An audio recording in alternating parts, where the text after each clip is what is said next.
por la invitación a Lileni. Muchas gracias a todos los participantes. Veo por ahí a algunos amigos conocidos, a Alex Muñoz, a Cristina, a Macarena. Hola Macarena. Está por ahí Natalia Carro. Bueno, muchas gracias a todos por venir, por participar.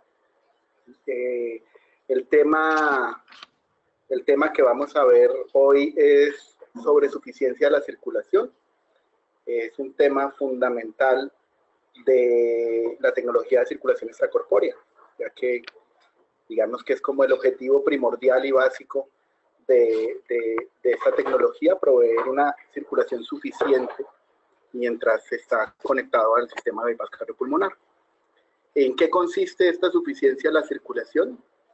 Pues es de alguna manera reemplazar la circulación natural o biológica y cumplir los objetivos que esta circulación busca, ¿sí? Nosotros requerimos en cada una de las mitocondrias de cada una de nuestras células, por más alejada que esté del corazón, cada una de nuestras células necesita en sus mitocondrias una presión de oxígeno adecuada, ¿sí? Esta presión de oxígeno permite extraer la energía que está en los enlaces químicos, ¿sí? La energía que nosotros utilizamos para hacer trabajo, para producir calor, para la función de nuestros órganos, la obtenemos de los enlaces químicos de los alimentos, ¿sí? Estos enlaces entre carbono y carbono, enlaces covalentes, ¿sí? Comparten un electrón y ahí dentro de ese enlace hay energía.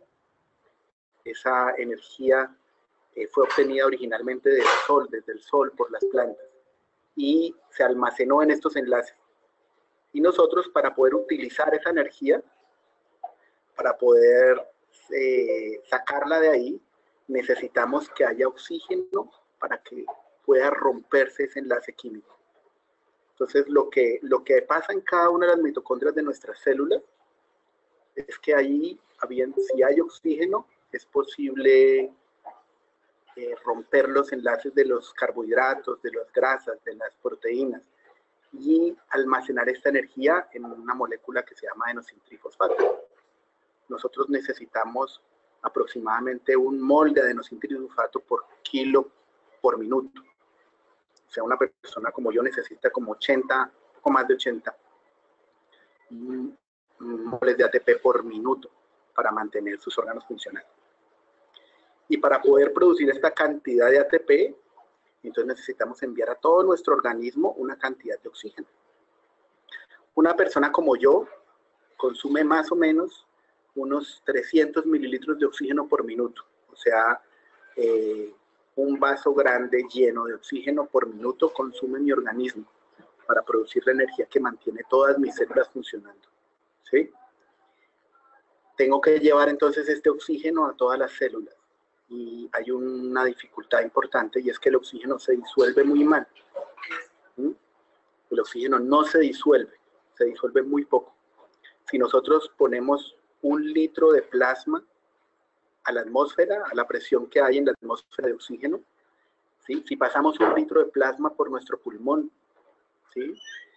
Y logramos subir la presión de oxígeno en ese plasma a 100 o 150 milímetros de mercurio, que es lo que hace el pulmón normalmente, solamente podríamos meter 3 mililitros de oxígeno por cada litro de plasma, ¿sí? Así de poco se disuelve el oxígeno. Entonces, si yo estoy necesitando 300 mililitros de oxígeno por minuto y no tuviera nada de hemoglobina y solamente tuviera plasma, yo necesitaría bombear como 150 litros por minuto. Mi gasto cardíaco no debería ser 5 litros, sino que si no tengo hemoglobina, el gasto cardíaco debería ser como 150 litros por minuto. La manera como la biología ha resuelto este problema es utilizando el hierro. El hierro es una sustancia que se mezcla muy bien con el oxígeno, ¿sí? Si ustedes tienen cosas hechas de hierro y las exponen al ambiente, van a ver que el hierro, que originalmente es de color oscuro, se va a poner rojo. Y eso de que se pone rojo es porque se está mezclando con el oxígeno. Entonces nosotros tenemos hierro en nuestra sangre, transportado por una proteína que lo controla muy bien, que se llama la hemoglobina, y nosotros somos capaces de transportar entonces ahí sí una cantidad importante de oxígeno. Cada gramo de hemoglobina es capaz de transportar 1.34 mililitros de oxígeno. Y nosotros lo que hacemos es que cogemos el plasma y lo revolvemos con eritrocitos y creamos una sopa espesa con una cantidad importante de eritrocitos, un 40%, 45% del volumen en eritrocitos. Eso tiene una cantidad importante de hemoglobina. Y somos capaces entonces de transportar 150, 200 mililitros de oxígeno por litro de sangre. Entonces, la manera como nuestra biología resuelve el problema es combinando el oxígeno con hierro en hemoglobina y creando una solución que tiene una cantidad grande de hemoglobina y que es capaz de transportar una gran cantidad de oxígeno.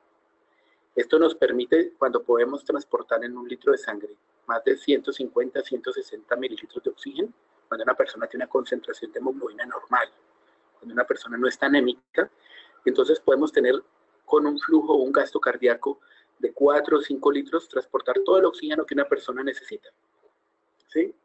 Entonces, el gasto cardíaco es capaz de llevar el oxígeno solamente porque hay hemoglobina en una concentración suficiente.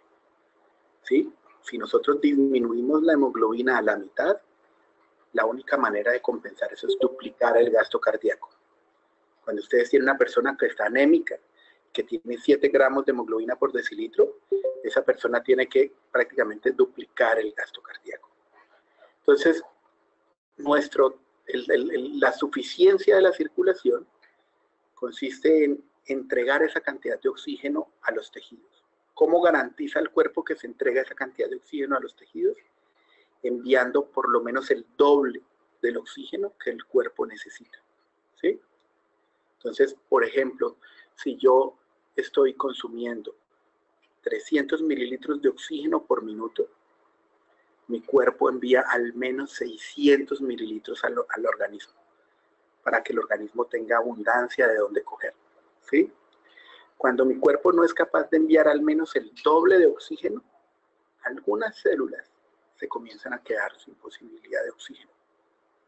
Estas células, al no tener oxígeno, no tendrán energía. Y al no tener energía, no podrán hacer su trabajo. Y van a tener que entrar como en un modo stand-by.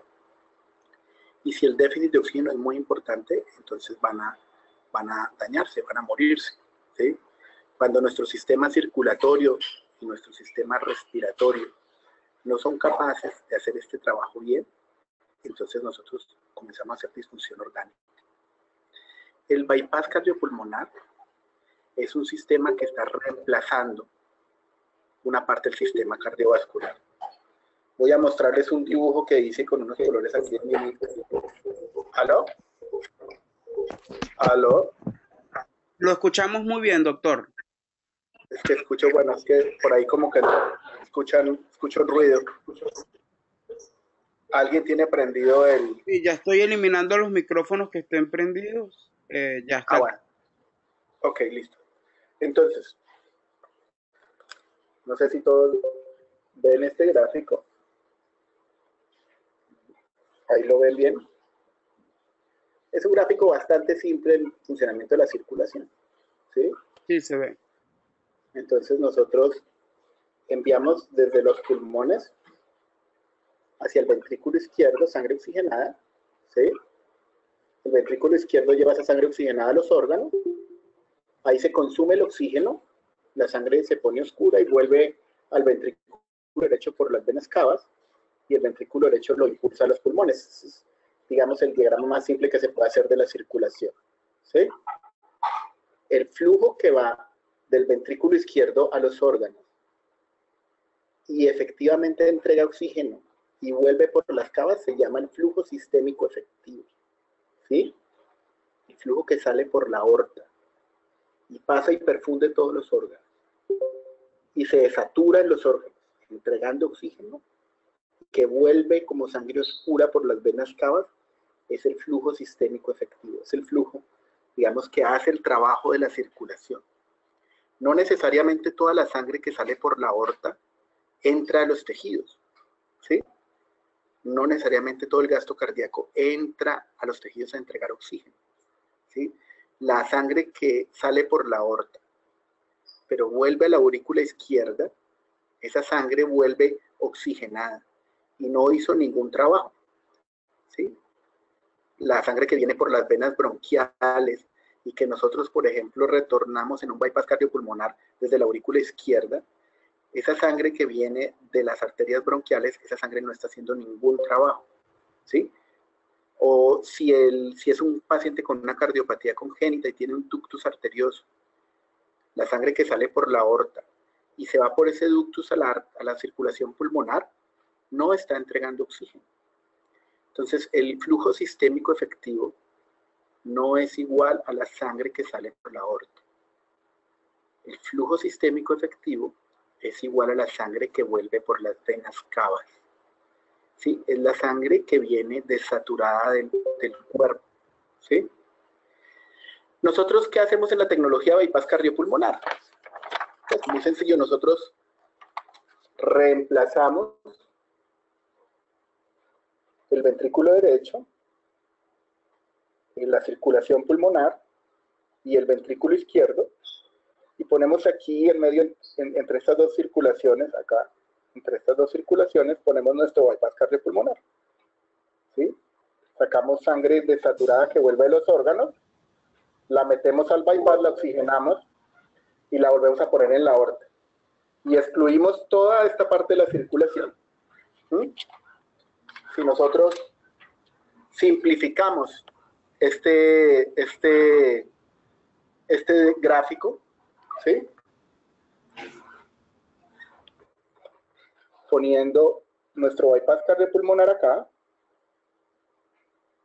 el cirujano tiene un acceso para drenar la sangre que viene de las cavas a nuestro reservorio, y nosotros la oxigenamos y la volvemos a pasar a los órganos a través de nuestro circuito arterial. ¿Sí? Entonces, estamos esencialmente reemplazando la función del pulmón con la membrana y reemplazando la función del ventrículo derecho y del ventrículo izquierdo con la bomba, con el rodillo arterial. ¿Sí? Parecería muy sencillo entonces simplemente mantener esto.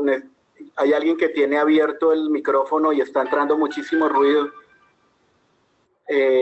Un segundo, ya lo voy a chequear a ver.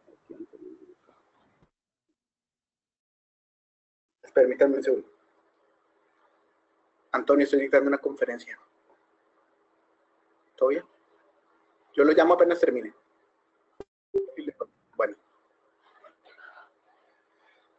Bueno, parecería entonces muy sencillo reemplazar esta labor, ¿no? Sería dar el mismo flujo que da el corazón con el mismo contenido arterial de oxígeno y asegurar que se vaya por la aorta y perfunda todos los órganos. Eso esencialmente es lo que hacemos en el bypass cardiopulmonar. Sin embargo, hay ciertas restricciones que nos hacen más difícil esta labor. Una muy importante es la hemodilución, ¿sí? Si nosotros quisiéramos mantener la misma concentración de hemoglobina, pues tendríamos que purgar todas nuestras bypass cardiopulmonar con sangre, ¿sí? Cosa que se hacía pues en la tecnología extracorpórea al principio, cuando los volúmenes de primado eran muy grandes.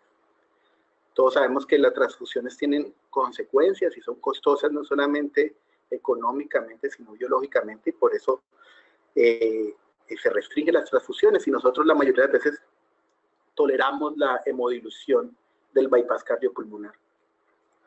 Lo otro es que nosotros no podemos poner en la circulación arterial flujos muy grandes, porque las cánulas que podemos meter en la circulación arterial no son del mismo tamaño que el anillo de la válvula aórtica, ¿sí? Pueden ser la mitad de ese tamaño. Entonces nosotros alcanzamos a poner, digamos, un flujo límite, en el límite de la normalidad, pero nosotros no podemos poner a través de una cánula de esas un flujo en exceso, no podemos subir y dar un bypass cardiopulmonar de 8 litros por minuto, ¿sí? Entonces, estas dos restricciones hacen que deban tenerse en cuenta estas contingencias y estar seguro de que uno realmente está haciendo el trabajo de manera adecuada. Voy a compartir una pantalla de Excel para poder hacer un ejemplo de esto. ¿Están viendo toda la pantalla Excel? Sí, la están viendo todos.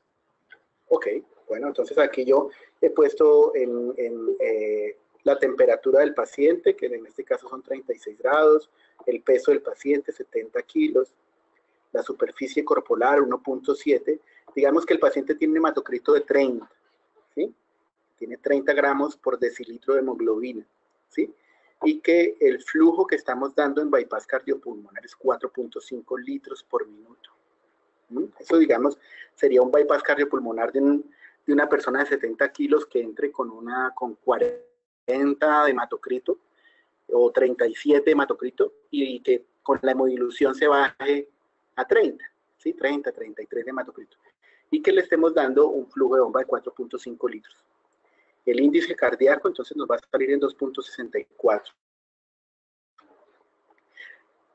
El valor importante que nosotros tenemos que preservar es este, el aporte de oxígeno. Voy a resaltarlo aquí en amarillo, ¿sí? Esto es oxígeno transporta un litro de que tenga esta hemoglobina, ¿sí? Y litros de sangre le estamos poniendo a la persona, ¿sí? Entonces, ¿qué flujo sanguíneo estamos dando en bypass cardiopulmonar? Y ese flujo que estamos dando, ¿cuánto oxígeno contiene? ¿Sí? Ustedes ven, por ejemplo, aquí la fórmula está incluyendo 1.34, que es la constante de oxígeno que puede transportar la hemoglobina cuando está saturada al 100%. Esto es únicamente si nuestra membrana está saturada de la hemoglobina al 100%. Entonces, en estas condiciones, esta persona en bypass cardiopulmonar estaría recibiendo 603 mililitros de oxígeno, ¿sí? Y una persona de 70 kilos a normotermia consume más o menos 245 mililitros de oxígeno. O sea, nosotros le estamos enviando efectivamente más del doble. Eso se demuestra, esta es la saturación venosa, la voy a resaltar en otro color. A ver si esto funciona así. Vamos a resaltarla así. Esta sería la saturación venosa de ese paciente. Este paciente en un bypass cardiopulmonar a normotermia, 4.5 litros con 10 gramos de hemoglobina, tendría una saturación venosa alrededor del 60%. ¿Por qué? Porque le estamos dando un poco más del doble de lo que esa persona consume.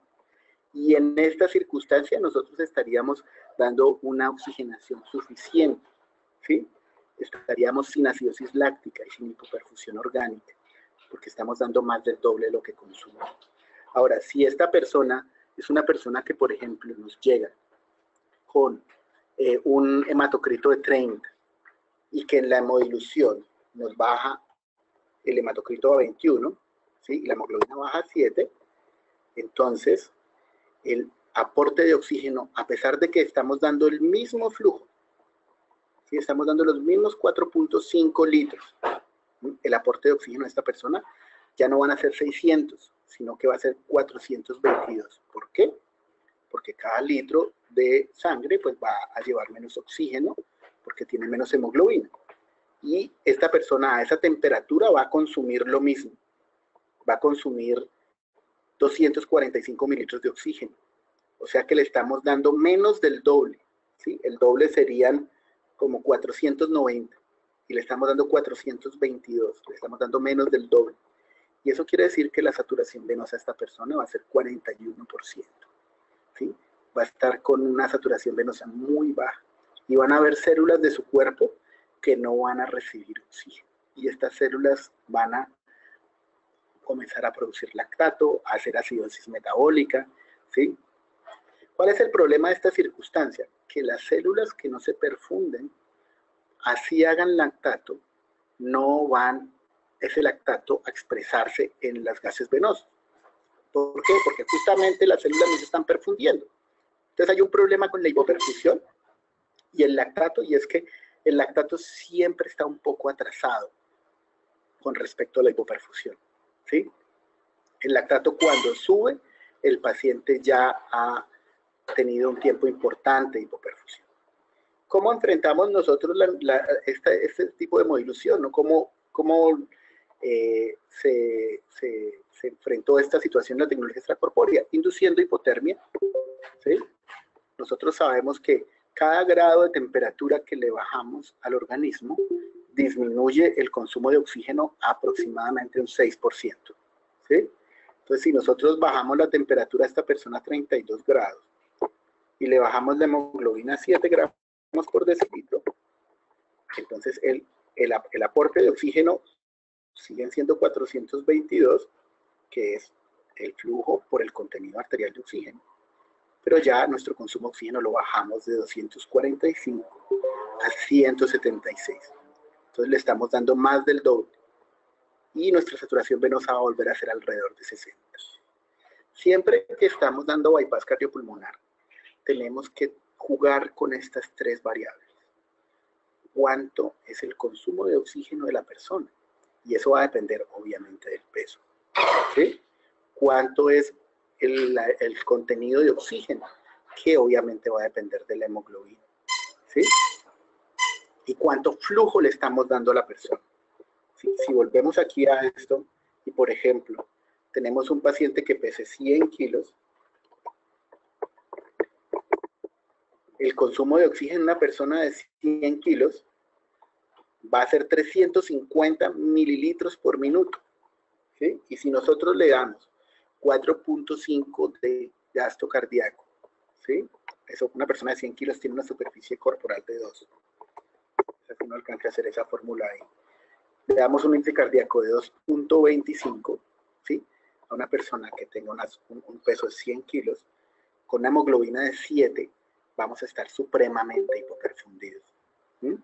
Entonces, siempre tenemos que habituar nuestro flujo a nuestra hemoglobina y estas dos variables pueden manipularse de una u otra manera con la temperatura. ¿Sí? La temperatura va a modificar entonces el consumo de oxígeno. Vamos a poner esto de nuevo en 70 de peso. Hay otra cosa cuando nosotros estamos dando bypass cardiopulmonar, ¿sí? Y es que no necesariamente el flujo que estamos dando por el rodillo arterial, aquí pongo de nuevo esto, no necesariamente el flujo que estamos dando por el rodillo arterial es igual al flujo sistémico efectivo, ¿sí? Si nosotros estamos dando, si el paciente todavía no está pinzada la aorta y nosotros estamos dando una cantidad de flujo por el rodillo y el paciente tiene una curva de presión arterial con pulsatilidad, ¿sí? Si no está aplanada y solamente con la oscilación del rodillo, sino que tiene onda de pulso significativa, esto quiere decir que el paciente está, su corazón, dando flujo anterogrado. Y que el flujo sistémico efectivo va a ser no el que da al rodillo, sino el que da al rodillo más el que da anterógrado el corazón, ¿sí? ¿Esto cuándo ocurre? ¿Sí? Si nosotros drenamos bien un paciente en bypass cardiopulmonar, ¿sí? Está bien canulada la venosa y tenemos un drenaje adecuado, tenemos un drenaje asistido por vacío y se desocupa el lado derecho del corazón, ¿sí? En ese momento debería el corazón dejar de eyectar, porque el lado derecho no está impulsando sangre a través de la arteria pulmonar. Sin embargo, hay ciertas circunstancias en las cuales así uno desocupa el lado derecho del corazón, el corazón sigue eyectando. Esas circunstancias son cuando hay una insuficiencia de la válvula aórtica importante, ¿sí? Obviamente, uno está mandando sangre por el rodillo arterial, esa sangre se está metiendo dentro del corazón por la insuficiencia aórtica y el corazón la saca en cada eyección. Entonces nosotros vemos una presión arterial oscilando, ¿sí?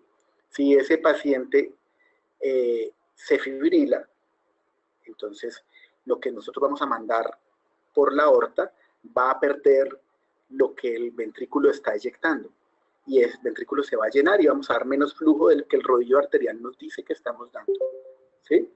Otra circunstancia en la cual uno tiene oscilación en la línea arterial, así esté el lado derecho desocupado, es cuando uno tiene colaterales a la circulación pulmonar desde la aorta. Por ejemplo, que uno tenga un ductus arterioso. Entonces uno está llenando la aorta el ventrículo derecho está desocupado, no está eyectando nada por la arteria pulmonar, pero desde la aorta entra sangre a la arteria pulmonar y llega al lado izquierdo del corazón y el corazón la saca eyectando, ¿sí? O si uno tiene colaterales aortopulmonares mayores, cardiopatías congénitas, o si uno tiene mucha circulación colateral pulmonar, en este caso, así el bypass cardiopulmonar esté desocupando el lado derecho, vamos a tener eyección. Estas circunstancias en las cuales uno tiene eyección, a pesar de que el lado derecho esté desocupado, son de mucho riesgo de hipoperfusión si uno pierde esa eyección, ¿sí?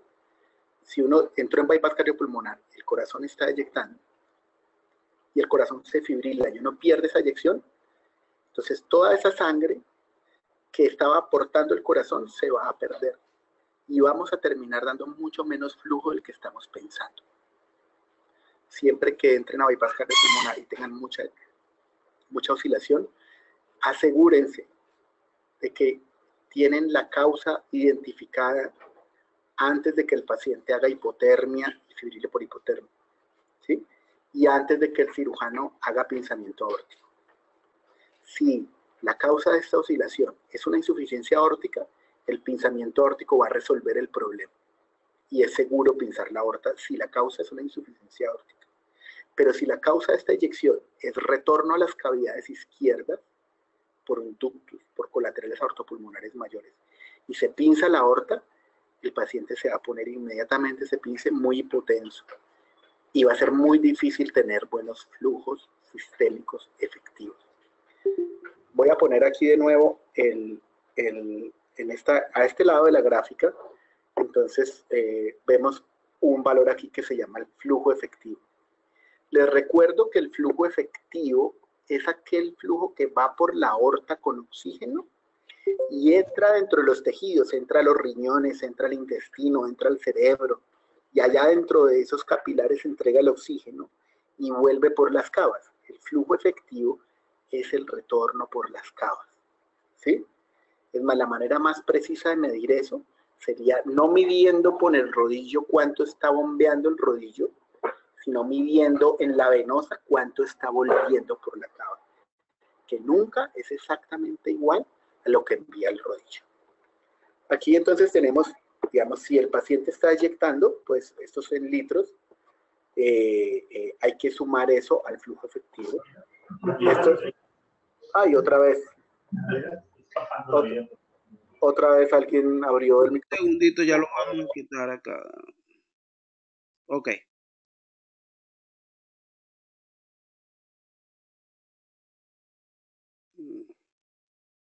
Ya, un segundo, doctor, que creo que no lo estamos escuchando. Un momentico. ¿Ahí me escuchan? Ahora sí te estamos escuchando, disculpa. Ok, listo, perfecto. Entonces, como les estaba diciendo, no siempre lo que envía el rodillo arterial, o nunca lo que envía el rodillo arterial es exactamente el flujo sistémico efectivo. Cuando el corazón está eyectando, cuando el corazón no está pinzado y vemos oscilación, siempre el flujo efectivo va a ser más que el del rodillo. O sea, antes del pinzamiento aórtico o cuando despinzamos y el corazón comienza a eyectar, ahí vamos a tener más flujo que el que está mostrándonos el monitor del rodillo, ¿sí? Si nosotros ya no tenemos eyección, entonces el flujo efectivo va a ser igual al flujo del rodillo. Digamos que ponemos el rodillo a 4 litros, 4.5 litros, 4.5 litros, ¿sí? Lo que sale por el rodillo arterial va por la aorta, ¿sí? Pero lo único que eso es flujo efectivo es lo que vuelve por las cavas. Lo que vuelve por cualquier otra cosa no es flujo efectivo. Entonces, si tenemos un vent, obviamente nosotros mandamos 4.5 litros por la aorta, pero ahí mismo en la aorta estamos sacando una porción por esto, en este caso me refiero a la raíz, ¿sí? Cuando tenemos una raíz aórtica y succionamos por la raíz, cuando estamos deaireando el paciente, ¿sí? Cuando soltamos la pinza aórtica y tenemos la raíz funcionando, pues esto que sacamos por la raíz se le resta a lo del rodillo arterial, ¿sí? Todo lo que vuelve por el vent hay que restárselo al rodillo arterial. Eso que vuelve por el vent es lo que retorna a la aurícula izquierda de las venas bronquiales. Y eso, pues, está saliendo de la aorta y pasa por los pulmones que ya tienen oxígeno. Eso no está pasando por los tejidos. Entonces, esto también hay que restárselo.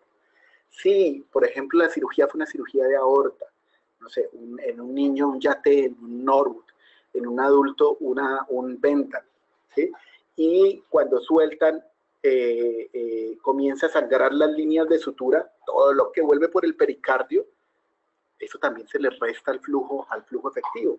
Entonces uno, por ejemplo, si tiene estando 4.5 litros en el bypass cardiopulmonar y tiene el vent retornándole 300 mililitros y tiene la raíz succionando 300 mililitros y el pericardio vuelve 300 mililitros, pues uno realmente por la venosa está volviendo oscura sangre solamente 3.6 litros.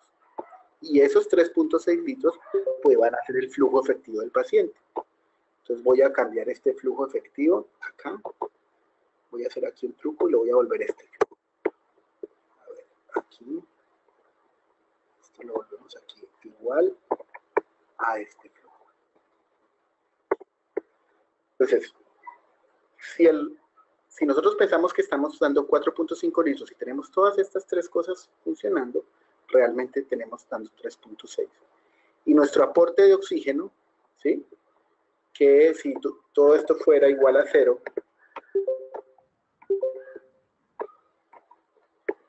¿sí? Sería 4.5, nuestro aporte de oxígeno 422 mililitros, ¿sí? Si nosotros tenemos el vent y nos viene sangre por el vent, la raíz, nos viene sangre por la raíz, y está sangrando y nos viene por el pericardio sangre, realmente estamos dando mucho menos. Doctor, disculpe que le interrumpa. En los cambios que usted está haciendo en la página de Excel, no sé por qué motivo no se están actualizando en la pantalla. Ok. ¿Ahí ya están actualizados? Déjame, usted puede hacer clic, escribir algo abajo, por lo menos bajo de saturación venosa, el porcentaje, escribir algo en la casilla verde. Ahí. No me están actualizando, no sé por qué. ¿Será que hay otra página? No entiendo. ¿La ven ahí o no? No, vemos la página inicial de Excel que usted colocó. Pero no. Nos Pero quedamos, no se está. nos quedamos en la parte amarilla, donde usted seleccionó el aporte de oxígeno. Ah, entonces deben estar ustedes más aburridos que... No se escucha nada, Leo. ¿No se escucha? Perdón, sí se escucha, pero no se ve la pantalla. No se veía la pantalla. Bueno, no sé, el sistema no actualiza la pantalla, pero la idea era mostrarles en el archivo de Excel, ¿sí? Cómo todos estos cambios afectaban el flujo sistémico efectivo. Voy a resumirlos, ¿sí? Suponiendo que el rodillo esté bien calibrado, ¿sí? Siempre ustedes saben que una calibración buena es un rodillo suboclusivo. Un rodillo suboclusivo es un rodillo que deja de volver, ¿sí? En condiciones de poscarga normales, menos del 5% del flujo que se están enviando, ¿sí? Cuando con rollos suboclusivos, una parte de lo que uno piensa que se está enviando no se alcanza a enviar porque el rollo es suboclusivo. Entonces, hay un 5% que no se envía. Si el rollo quedó mal calibrado y quedó muy suboclusivo, podemos estar dando menos 10, menos 20 de lo que nosotros pensamos, ¿sí? Entonces nosotros pensamos que estamos dando 4.5 litros y realmente le estamos dando 4, solamente por ahí, por el rodillo. Si nosotros a eso además le prendemos la raíz a toda, como piden algunos cirujanos piensan que uno puede vender el corazón por la raíz cuando está despinzada la aorta, cosa que no es cierta, ¿sí? Y piden que se suba el rodillo, ¿sí? Y si además de eso estamos desocupando el vent y además sangra, nosotros podemos estar dando 40% menos del flujo que pensamos, ¿sí? Y eso no se va a expresar inmediatamente en un lactato ni en un pH. ¿Sí? ¿Cuáles son las monitorías que nos pueden, digamos, cuál es la monitoría más sensible, más importante para uno saber que el flujo está dando suficiente, más inmediata? Realmente es la presión arterial, ¿sí? Cuando nosotros estamos entrando dentro de la circulación arterial hacia los tejidos, un flujo adecuado de sangre, el sistema arterial se presuriza, ¿sí? Y genera presiones arteriales normales. Ustedes seguramente habrán notado que apenas ustedes sueltan la pinza aórtica y prenden el rollo, la presión cae, que si ustedes ponen un hemofiltro dentro del sistema que se alimenta desde el rollo arterial, ¿sí? La presión cae, ¿sí? Siempre que ustedes tengan caídas de presión relacionadas a estos eventos, ¿sí? Es porque están teniendo un flujo efectivo inadecuado, es porque están teniendo una circulación arterial sistémica insuficiente. Una cosa que yo siempre he querido hacer, pero lamentablemente no he podido, es poner un sensor de flujo de Levitronics, ¿sí? En la línea venosa. Las líneas venosas de los adultos usualmente son de media y no tenemos sensores de ultrasónicos de media pulgada, entonces por eso no he podido hacerlo. Pero si uno tuviera un sensor de flujo ahí, nosotros deberíamos trabajar para mantener el flujo, ese flujo que retorna por la cava dentro de valores normales, no necesariamente el flujo que va por el rodillo arterial. ¿Qué otras cosas nos pueden decir, más allá de la presión, de que el flujo arterial está siendo insuficiente? La monitoría del NIRS, ¿sí? De la espectroscopía cercana al infrarrojo, es una manera, digamos, más aproximada a ver si el flujo está siendo suficiente. Esos valores habitualmente son mayores del 60%. Con frecuencia en bypass cardiopulmonar vemos, si no inducimos hipotermia, que esos valores pueden caer a menos de 60, 50. Sí, cuando caen menos de 50 son realmente preocupantes. Los valores de saturación venosa y los valores metabólicos son un poco más tardíos, no ocurren inmediatamente, por varias razones. Una razón importante es, por ejemplo, si inducimos hipotermia, la afinidad de la hemoglobina por el oxígeno aumenta. Entonces, así los tejidos estén necesitando el oxígeno, ¿sí? No van a poder sacárselo la hemoglobina. Y entonces nosotros vamos a tener saturaciones venosas buenas, pero tejidos que están hipoxémicos, ¿sí?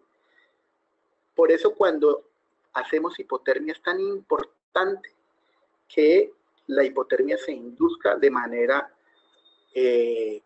homogénea, ¿sí? Si uno induce una hipotermia de manera rápida y en un organismo hipoperfundido, uno lo que va a tener es territorios de la circulación grandes, calientes, ¿sí? Y una circulación central fría. Y la poca sangre que alcanza a llegar a esos territorios va a tener una gran afinidad por el oxígeno y no les va a entregar el oxígeno. Entonces vamos a tener saturaciones aparentemente buenas, venosas, y lactatos aparentemente buenos. Cuando el paciente sale de bypass cardiopulmonar y comienza a tener una perfusión por su corazón, vamos a tener vasoplegia y vamos a tener acidosis metabólica y vamos a tener disfunción multiorgánica. Entonces, hay que integrar todas estas cosas, ¿sí? Hay que integrar, uno, comprender que el flujo efectivo es el que vuelve por las cavas, ¿sí? Y no siempre es igual al del rodillo, y que cada cosa que le saquemos al rodillo hay que compensarla aumentando el flujo del rodillo, ¿sí? Y que la manera como nos va inmediatamente a decir que eso está funcionando bien es que las presiones arteriales se mantienen en los mismos rangos sin necesidad de vasoconstrictor. La segunda cosa importante es que el flujo debe compensarse con la hemoglobina. Si nosotros tenemos una hemoglobina buena, un hematocrito bueno, ¿sí? Que no podamos dar flujos por algunos momentos o que tengamos que bajarnos en flujo, no va a ser tan grave. ¿Por qué? Porque esa sangre está llevando harto oxígeno. ¿Sí? Pero si nosotros estamos anémicos, ¿sí? Si nuestro contenido de hemoglobina es bajo, entonces es muy probable que el flujo que estemos dando sea insuficiente, inclusive cuando pensamos que está bien. ¿Sí? Y en ese caso, las disminuciones del flujo deben ser muy poco toleradas.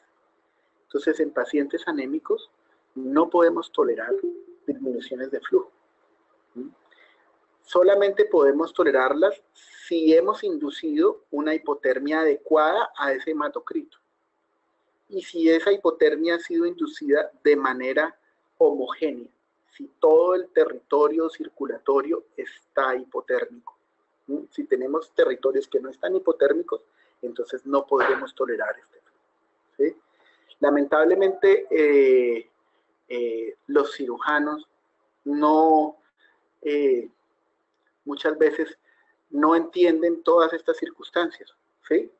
Y no hacen un buen trabajo en equipo con la perfusionista para darle las herramientas que ella necesita, o el perfusionista, para mantener un flujo adecuado a la situación, y le dan poca importancia a esto y comienzan a decirle, póngale más volumen, el problema está en el bypass, ¿sí? No revisan la canulación o sencillamente no le dan importancia, o le dicen baje temperatura, ¿sí? Todos sabemos que bajar temperatura de manera urgente en un bypass que está dando poco flujo, lo único que va a producir es un enfriamiento no homogéneo, ¿sí? Y una aparente tranquilidad cuando en realidad está ocurriendo una catástrofe en los tejidos. ¿Sí? Las únicas hipotermias que son homogéneas son las que son electivas, ¿sí? Las que se hacen de manera programada, asegurando un flujo adecuado y asegurando una velocidad de enfriamiento adecuada. ¿Sí? La hipotermia como reacción a la imposibilidad de dar flujo es siempre, digamos, incompleta, inadecuada, insuficiente, ¿sí? No va a permitir resolver el problema. Entonces, yo sé que he hablado de muchos tópicos aquí que se mezclan, pero quisiera puntualizar algunas cosas que creo que son importantes. Siempre piensen en términos del aporte de oxígeno, ¿sí? Siempre que ustedes estén dando bypass cardiopulmonar, piensen cuánto aporte de oxígeno estén dando, o calculen, ¿sí? Calculen cuánto oxígeno tiene un litro de sangre con esa hemoglobina saturada al 100%, y multipliquen eso por el flujo que están dando, y vean si eso es suficiente. En general, si uno no está induciendo una hipotermia moderada, si uno tiene una hipotermia leve, el aporte de oxígeno debe ser más de 450 mililitros de oxígeno por minuto, ¿sí? Si uno no está pudiendo dar más de 400 o 450 mililitros de oxígeno por minuto, entonces uno debe o transfundir, o aumentar el flujo, o con un flujo alto inducir una hipotermia moderada.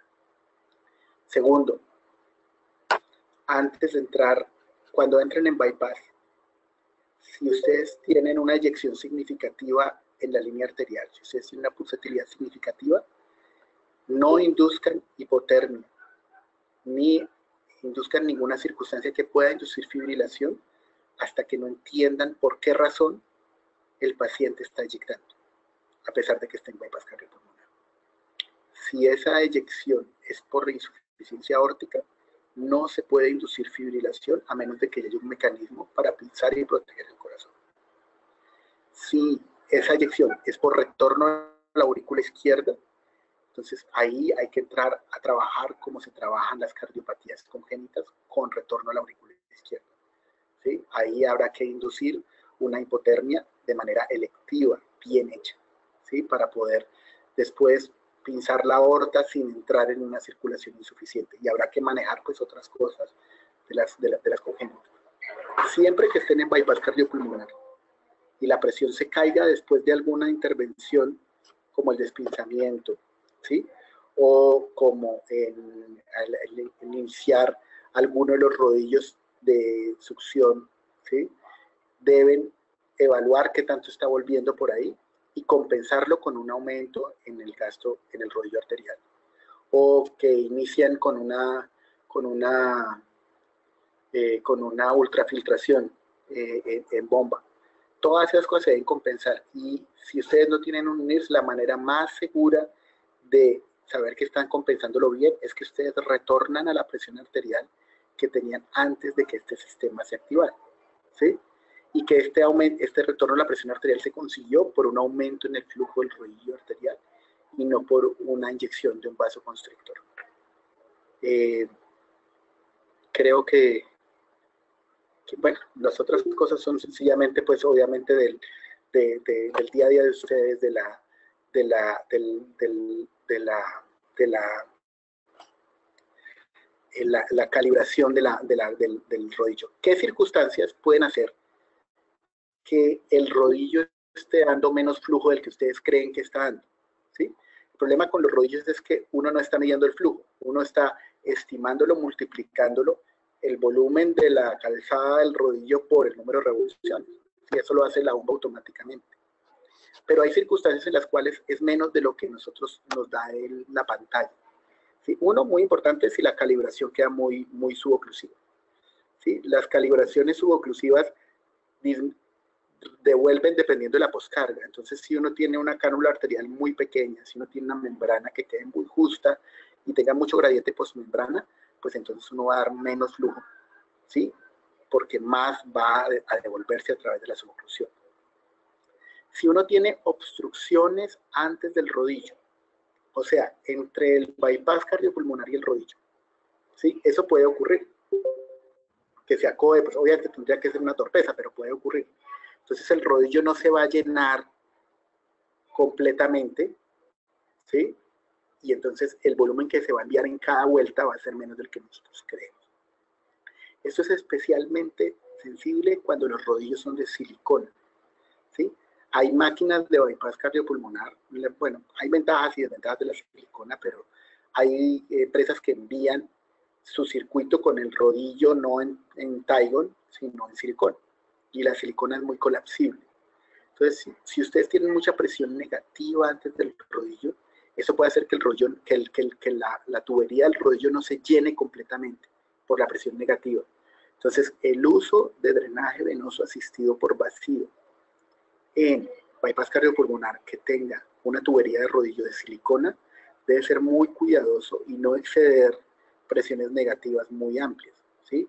Si esto pues tiene que ver con la calibración, inclusive de cómo monitorizamos la presión venosa del drenaje venoso asistido por vacío. Si ustedes tienen descalibrado el reloj donde monitorizan el drenaje venoso asistido por vacío, ustedes pueden pensar que están dando menos 30 de drenaje venoso y realmente están dando menos 70 o menos 80. ¿Sí? Y eso no se nota para nada, pero eso va a hacer que un rollo de silicona no se llene completamente y que lo que pensamos que estamos dando sea menor. Entonces,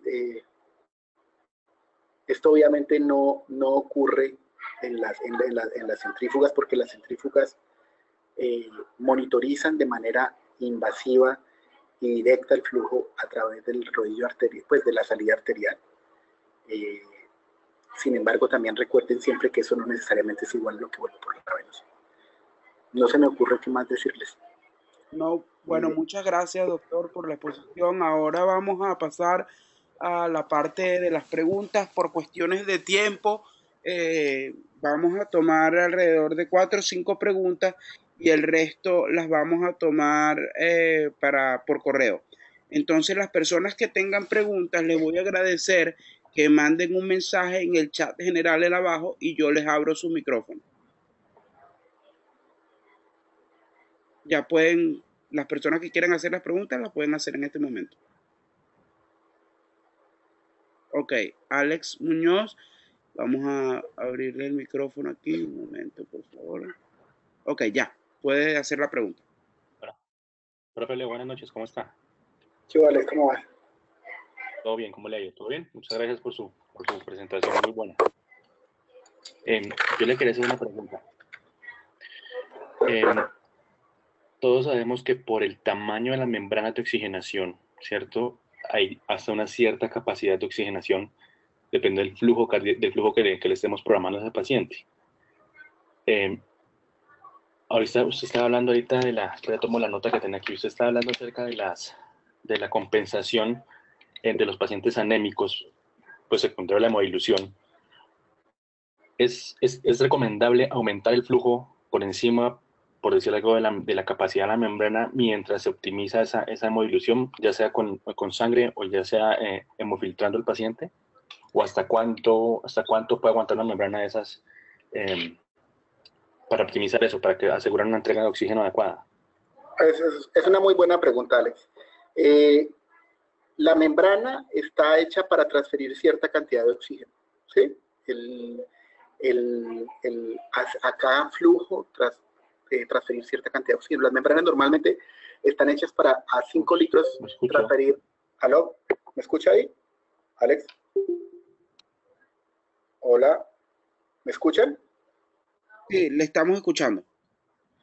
Bueno, entonces las membranas están hechas para transferir alrededor de 350 o 400 mililitros de oxígeno a 5 litros. ¿Sí? Ese es digamos, la transferencia, el performance de las membranas. Las membranas realmente deben estar capacitadas para dar más que lo que viene certificado en el performance. ¿Sí? O sea, el performance es como un mínimo de lo que podría haber en todo el lote, pero todas deben demostrar que dan más de lo que dan en el performance. Si tú estás anémico, tú estás transfiriendo menos oxígeno. Así tú estés dando 5 litros. Si tú estás dando 5 litros y tienes una hemoglobina de 7 y la sangre está viniendo saturando, digamos, 60% del paciente, ¿sí? Tú realmente estás transfiriendo ahí unos 250 mililitros de oxígeno. ¿Sí? ¿Por qué? Porque tienes poca hemoglobina. Entonces, ¿dónde vas a enviar el oxígeno si no tienes hemoglobina?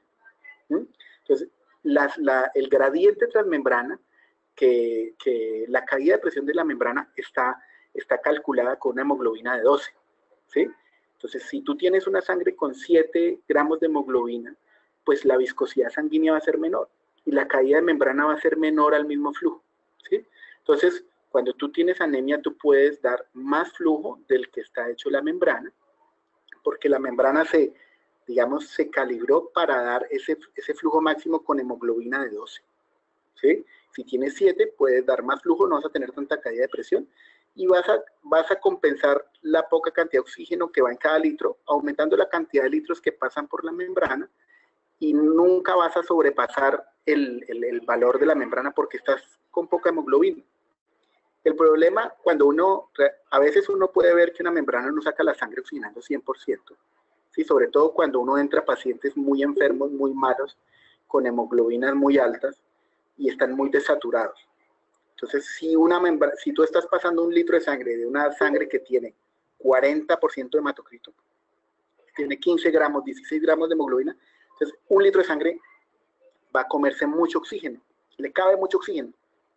Entonces esa membrana tú la pones a funcionar y de pronto no te saca la sangre saturando el 100%. ¿Por qué? No porque la membrana esté mala, sino porque estás entrando sangre con mucha hemoglobina y que entra muy desaturada. Entonces le cae muchísimo oxígeno. Si tú estás anémico, es el fenómeno contrario.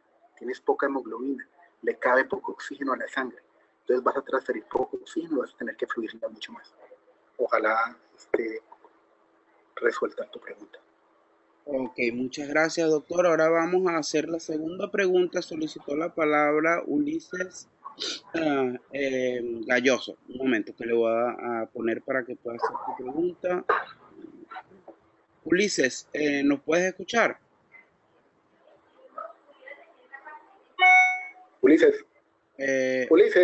Ulises, ya le di la palabra. Me la pidió por el chat, pero no me está respondiendo. Hola, Ulises.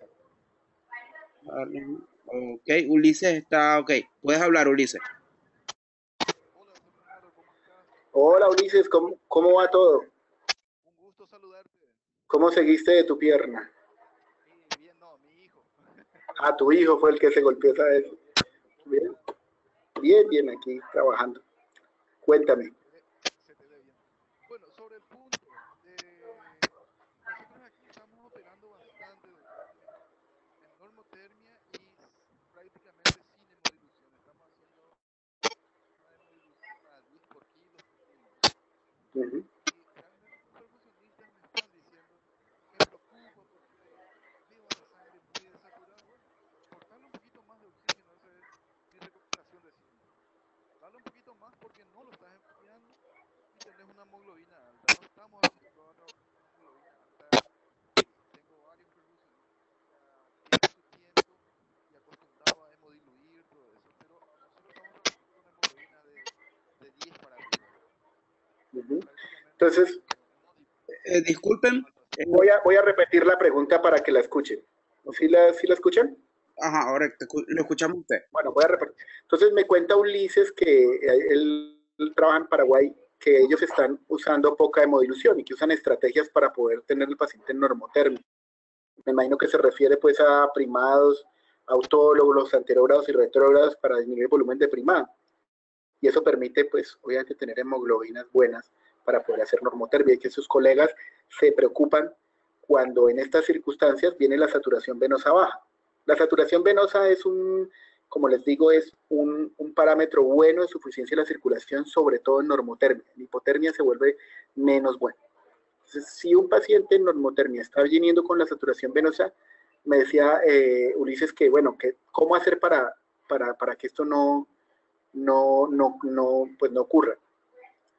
Subir la fracción inspirada de oxígeno o subir el flujo de gases frescos no va a modificar significativamente esta situación, ¿sí? Si ustedes tienen unos gases posmembrana con una presión arterial de oxígeno de 100, van a tener una saturación de 98, ¿sí? Y eso va a ser en una hemoglobina de 10 gramos por decilitro, 134 mililitros de oxígeno por litro, ¿sí? Si ustedes le suben la FIOS al 100% y la presión de oxígeno sube de 100 a 500, aumentaron 5 veces la presión de oxígeno, ¿sí? Sin embargo, la saturación de la hemoglobina va a subir de 98 a 100%. O sea que ustedes van a subir de 134 mililitros de oxígeno por litro de sangre a 140 mililitros por litro de sangre. Ustedes no van a subir casi nada la cantidad de oxígeno que va en la sangre. Así la presión arterial de oxígeno haya aumentado 5 veces. Las únicas maneras de aumentar el aporte de oxígeno a los tejidos son dos. O se aumenta la cantidad de hemoglobina que tiene la sangre, o se aumenta el flujo sistémico efectivo. ¿Sí? Son las dos únicas maneras de que ustedes aumenten el aporte de oxígeno a los tejidos. Y esa es la única manera que ustedes tengan una saturación venosa más alta. ¿Me escucharon? Sí, perfecto, lo escuchamos. Entonces, vamos a hacer la última pregunta. Vamos a ver quién tenemos por aquí. Mariana Piñango, ¿será posible obtener? Le preguntan, doctor, que si será posible obtener copia de la tabla de Excel. Esta la hice yo ahorita en la última media hora. Esto es muy fácil de hacer. Yo la grabo y se la, no sé, pues a través de la página se la envío a Lileri para que se las copie a todos. Correcto. Si quieren les hago una versión más amigable y más bonita, pero sí, ustedes pueden con una tabla como la que les voy a enviar, poner los parámetros de sus pacientes y pues ver efectivamente si está siendo suficiente la circulación o no. Perfecto, entonces yo me pongo a la orden para recibir ese documento, doctor, y yo se lo hago llegar a todos los participantes de este webinar. No sé si haya alguna otra pregunta o si no ya podemos dar por concluida la conferencia. De todas maneras, les recuerdo a todos los participantes de que este archivo va a estar disponible para los participantes a través de su sesión privada en el portal digital. Y cualquier duda parece que tenemos a Rosana Yametti de Ecuador que tiene una pregunta. Déjame habilitarle el micrófono. Ya está listo. Pues adelante. Aló, ¿me escuchan? Buenas noches. Hola, buenas noches. ¿Cómo estás? Hola, ¿qué tal? Una pregunta. Nosotros por estar aquí en la altura, usamos priming hemático, usamos altos flujos, estoy hablando de cardiopatías congénitas, pero por el hecho de ser cardiopatías congénitas, el flujo efectivo a veces no es el adecuado, no es el óptimo, por los ductos, por los múltiples colaterales que tienen los pacientes, etcétera. Y a veces la presión arterial tampoco es la adecuada, pero nosotros nos quedamos un poco más tranquilos cuando tenemos buenas gasometrías. ¿Estamos bien o usted me podría ayudar con algún otro parámetro para monitorizar? Realmente los parámetros para monitorizar la suficiencia de la circulación son el inmediato, que es la presión.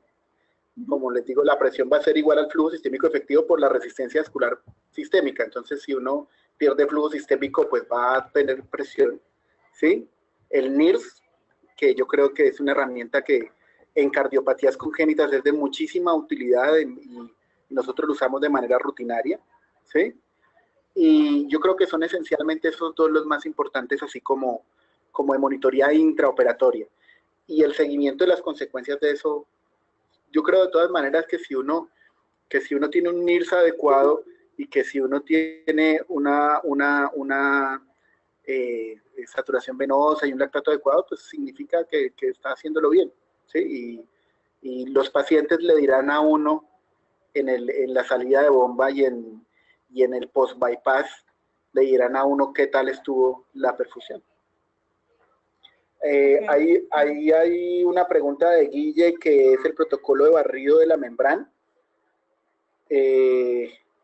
Las membranas, digamos, nosotros usamos pues un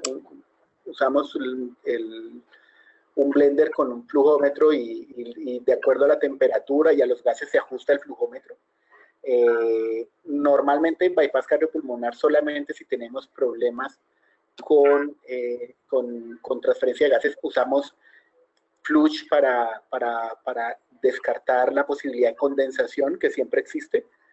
Eso no ocurre con mucha frecuencia en los bypass cortos, pero si uno tiene un bypass en hipotermia y prolongado y las hipotermias aumentan la condensación, entonces siempre es bueno después de una hipotermia importante en un bypass prolongado hacer flush a la membrana para evitar que haya condensación. Y la pregunta de lo de la fórmula para calcular el aporte de oxígeno, entonces voy a ponerla acá. ¿Qué hemoglobina hay por litro de sangre? Disculpe, doctor, ¿sí? Si pudiera en la pantalla donde tiene la página de Excel, abrir la página web donde está conectado en la aplicación, porque eso va a permitir que el video, la parte donde está mostrando la fórmula, quede grabado. Pero, o sea, abro así. La página de internet, no sé por qué no se está viendo. Yo lo tengo aquí, digamos, escrito en un papel. Por eso, cuando usted abre, usted le hace clic. Ahí no lo ven. Ahí lo están viendo, perfecto. Entonces, ¿cuánta hemoglobina hay por litro de sangre? ¿Sí? La hemoglobina viene reportada, ¿cuántos gramos hay por decilitro de sangre? ¿Sí? Decilitros son 100 mililitros. Por ejemplo, cuando dice que hay 10 gramos por decilitro, quiere decir que un litro de sangre tiene 100 gramos de hemoglobina. ¿Sí? O sea, es el reporte de hemoglobina multiplicado por 10. Eso les dice a ustedes cuánta hemoglobina hay por litro de sangre.